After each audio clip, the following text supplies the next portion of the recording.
Assalamualaikum. Waalaikumsalam. Nah, ini kan aku mau meneliti tentang motivasi belajar sama pembelajaran blending learning, yaitu pembelajaran dengan online atau daring dan offline. Nah, itu kan mungkin akan mempengaruhi motivasi belajar kamu juga. Nah, di sini saya mungkin ingin mewawancarai mengenai motivasi belajar itu sendiri. Pertanyaannya yang akan saya tanyakan yaitu kamu itu selama satu hari belajar berapa lama atau mungkin hanya pembelajaran itu saja? Cuman waktu pembelajaran sama kalau malam ya ngerjain tugas, cuman review materi, tapi kadang nggak selalu malam. Yang pasti waktu pagi pembelajar di sekolah, karena itu kan wajib dilakukan sekolah gitu. Itu biasanya dari jam berapa sampai jam berapa belajar di sekolahnya? Dari jam 7 sampai jam 12. Itu kan ada pembelajaran online ke pembelajaran offline. Menurutmu lebih suka yang pembelajaran online ataukah offline?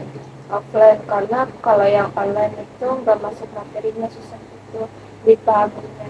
Terus gak semangat, gak ada temennya, terus jadi malas gitu kan. Kalau online itu pakai handphone, terus kan itu malah bukanya kemana-mana, bisa malah buka TikTok, Instagram, jadi nggak belajar. Terus kesulitan yang kamu hadapi saat pembelajaran itu apa aja sih? Kalau aku sendiri sih cuman malesnya aja. Kalau di rumah sendiri gitu juga, kalau membantu orang tua nggak menghalangi untuk belajar sih ya, cuman hanya malas itu tadi yang membuat kayak kurang bersemangat belajar. Berapa lama biasanya kamu bisa membaca buku pelajaran? Udah tentu sih, kadang tuh cuma 1 jam, kadang nggak sama sekali, yaitu tadi yang pasti waktu sekolah aja. Kalau di offline kan otomatis di sekolah gitu dari jam 7 sampai jam 12. Nah, jam seterusnya itu apa yang kamu lakukan? Atau kegiatan apa yang kamu lakuin? Kegiatan pribadi kayak tidur-tiduran di kelas gitu, main, ngobrol-ngobrol, sama baca buku. Di sekolah itu kan ada hafalan surat kan. Nah, itu biasanya kapan? Itu biasanya waktu sholat gitu, waktu Kak. Terus nanti setorannya waktu pagi pada saat pembelajaran, biasanya ada jadwal tersendiri untuk hafalan surat. Terus bagaimana cara kamu mengatur waktu untuk kegiatan belajar dengan kegiatan yang lainnya? Kalau yang diprioritaskan belajar dulu, kalau tugas dikerjakan dulu, tapi nggak konsisten gitu lah. Kalau malas ya main terus, gak mikirin tugas. Terus kalau ada waktu luang gitu kan, apakah kamu memanfaatkan waktu tersebut untuk tetap belajar? Kalau kebanyakan main, ngobrol-ngobrol sama teman, tapi kalau moodnya lagi pengen belajar ya kadang belajar, tapi seringnya baca-baca. Berarti dalam 1 minggu itu kamu nggak pernah masuk ke perpustakaan.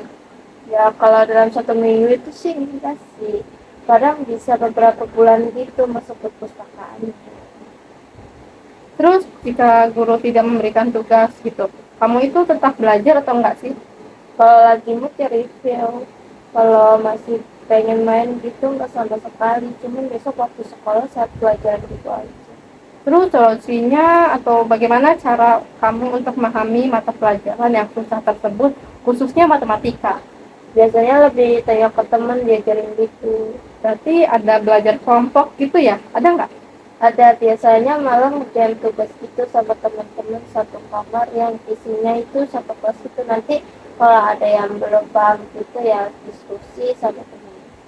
Terus bagaimana jika kamu mendapatkan kesulitan kayak gimana ya? Apa yang kamu tetap mengerjakan tugas itu mengalami kesulitan?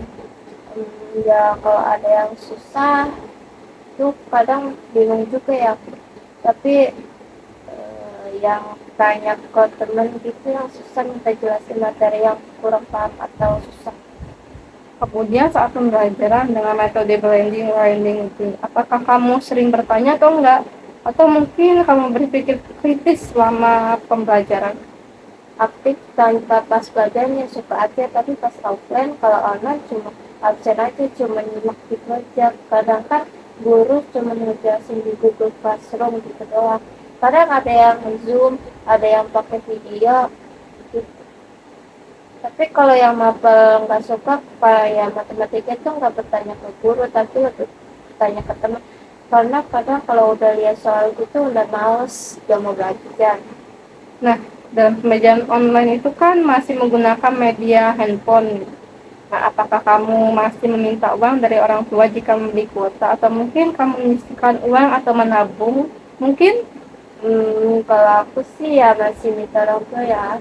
Soalnya kan waktu pembelajaran online itu kan juga dilakukan di rumah, jadi ya masih bergantung ke orang tua. Mungkin saat pembelajaran online kamu pernah mendapatkan nilai yang tidak memenuhi standar KKM gitu kan. Nah, bagaimana cara kamu untuk dapat menuntaskan nilai agar lulus KKM? Ya ada yang kurang, tapi kalau suka pelajarannya itu biasanya kalau mau ulangan itu masih inget gitu lah. Soalnya pas pelajaran suka jadi tergantung apa pelajaran disukai. Kalau suka ya belajar terus tahap. Tapi kalau nggak suka pembelajarannya malas untuk belajar. Oh iya, kalau tugas kamu sering ngumpulin tepat waktu atau enggak? Enggak. Kalau yang online tambah tidur. Bagaimana perasaan kamu saat mendapatkan nilai di bawah KKM? Tentunya sedih juga ya. Karena kan nilai juga penting, tapi aku coba tanya ke teman-teman gitu biar nanti kedepannya untuk memenuhi KKM. Nah, setelah lulus dari SMP itu apa rencana ke depan? Masih bingung, dulu pengen masuk SMK jurusan tata boga, terus pengen masuk jurusan perhotelan, tapi pengen masuk SMA juga sekarang, tapi nggak tahu nanti. Nah, terus persiapannya yang udah kamu lakukan selama ini apa? Mungkin sudah belajar atau persiapan yang lainnya? Biasanya kalau kepo dengan jurusannya ini tuh cari di Google, cari tes-tesnya, terus dari itu biasanya saya ikut di Google Classroom itu loh. Tapi kadang di Telegram gitu juga banyak yang nyari-nyari di YouTube juga. Nah, terus bagaimana saat kamu mencapai cita-cita kamu? Terus nih, bagaimana jika saat mencapai cita-cita kamu terkendala atau ada kesulitan? Biasanya kalau pengen sesuatu terus misalnya gagal ya terus coba lagi. Soalnya kalau udah pengen ya, tapi kalau persiapan untuk belajar gitu belum sih, karena kan itu tadinya berkendala mas belajar. Begitu ya. Sepertinya di pemberitaan kita sudah cukup ya wawancara hari ini. Saya tutup ya wawancaranya. Wassalamualaikum warahmatullahi wabarakatuh. Waalaikumsalam warahmatullahi wabarakatuh.